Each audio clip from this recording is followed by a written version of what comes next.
Welcome back to the Michigan Business Beat, brought to you on the Michigan Business Network. I'm Chris Holman, and we are coming to you from the Grand Hotel because this is where the Detroit Regional Chamber of Commerce puts on their policy conference every year. And so we're talking policy with a lot of people. And right now, Jodi Radke joins us. So I wear two hats. I'm the regional director with the Campaign for Tobacco-Free Kids, and then I'm co-chair of the Keep Michigan Kids Tobacco-Free Alliance. There you go. Okay. So you're close. So you have your organization, and then you have a bunch of others that join in with you to give you the firepower on Capitol Hill. Exactly. Yeah, there you go. Which accounts for your being here. Tell us a little bit about your tobacco free.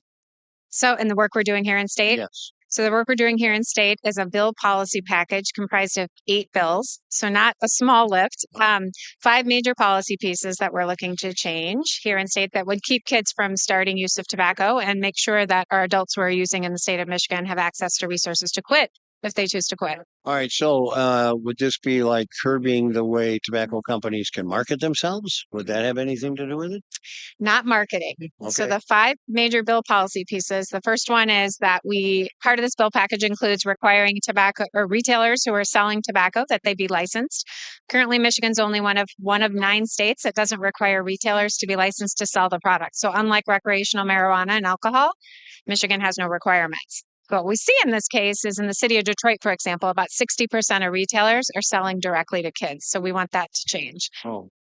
Ending the sale of flavored tobacco products. So we have 15,000 flavors that are on the market currently. We know it's a catalyst for use amongst kids. So we want to remove the products from the market that kids are using and allow the products that adults are using to remain on the market. So ending the sale of flavored tobacco products. Increasing the price of tobacco. Vaping products currently aren't taxed in the state of Michigan, so we want to make sure those are taxed. Increase the price on other tobacco products. Remove criminal penalties on kids for purchase, use, or possession of tobacco, and then make sure our cities and counties have the tools in their toolbox to work on local policy change. And currently, Michigan is one of the most restrictive states in the country that don't allow our cities and counties to do the work they need to do. So a couple of things. The flavored, that's what I was talking about with Mark. Yeah. Because they open the youth market. Yes. And they make something attractive to them. Yes. Or paint it red, and then people will go, oh, yes. You know. The punitive piece of it, removing the legal penalties for minor possession. I'm presuming that's based on the fact that you shouldn't hold minors as accountable. Correct. Okay. All right. Yep. Yeah. Currently in the state of Michigan, if a youth, someone under the age of 21, per the legal sales age, is found to attempt to purchase the product, if they're using the product or simply possessing the product, they can be cited for that, and they can enter into the criminal justice system with penalties that build a record for them, while the adult retailers who are selling directly to kids go unaccounted for. Well, that's a little like the people we have that are spending 20 years over marijuana possession that were convicted of in the 80s. You know? Yep. Yes. All right. So let's talk a little bit about the coalition you built now. Who all is in that?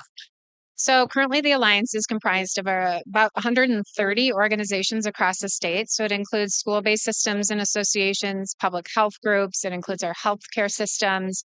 It's comprised of a lot of organizations and associations, but it's statewide representation. So that helps you to have a bigger voice and swing a little bigger axe. We hope so. We hope so. It's quite a groundswell of people that support this package, and really, I think, reflects the polling. We did polling last year on this issue to see what Michigan voters felt about the work that we're doing here in state, and I think it's a mirrored reflection of what we saw in the poll. Okay, so you figure you've got the general population behind you. We do. Yeah. Well, I think you're probably right about that. We hope so. Yeah.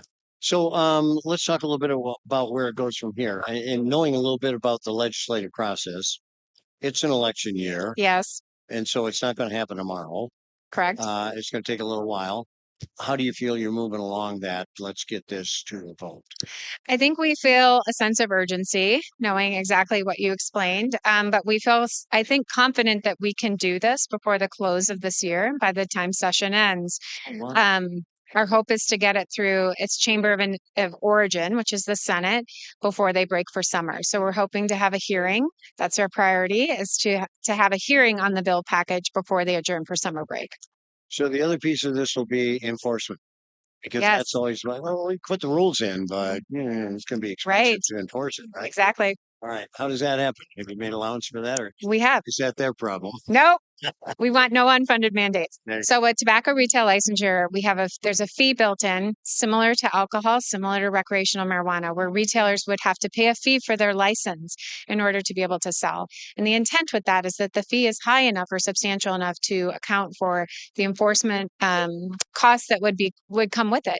But with the increase in tobacco prices, which is part of the bill package, there is conversation around offsetting some of that with those dollars if that's necessary. Okay, so drive the price up in that fund. Correct. Potentially, The if surveillance. needed, if Yeah. the fee isn't high enough. Correct. Gotcha. And you got the educators behind you. We do. Okay. That's a really important one because that's the first line of communication to the kids buying. Yes, and they're the first that are they're experiencing this front line and and center, and they're absorbing a lot of the costs on the back end. We've had some schools across the state cite that they had to close for a day, 2 days because kids were flushing devices down the toilet and it clogged the septic system. Yeah, or they're taking off bathroom stall doors because they don't want kids in the bathroom vaping, and they're trying to monitor that. So there's a lot of costs. Of all that is that it does belong in the toilet. Wow. All right. So thanks for being with us. We appreciate it. You're welcome. Jodi Radke, Jodi. Jodi, Regional Director with the Campaign for Tobacco-Free Kids, and then co-chair of the Keep Michigan Kids Tobacco-Free Alliance. And she got them. Okay. Thanks for being with us, Jodi. Of course, you're welcome. Thank you. Godspeed in your mission. Thanks. Thank you also very much for being with us on the Michigan Business Beat. On the Michigan Business Network, we're coming to you from the Grand Hotel, where the Detroit Chamber of Commerce has their annual policy conference. I'm Chris Holman, and we'll be right back.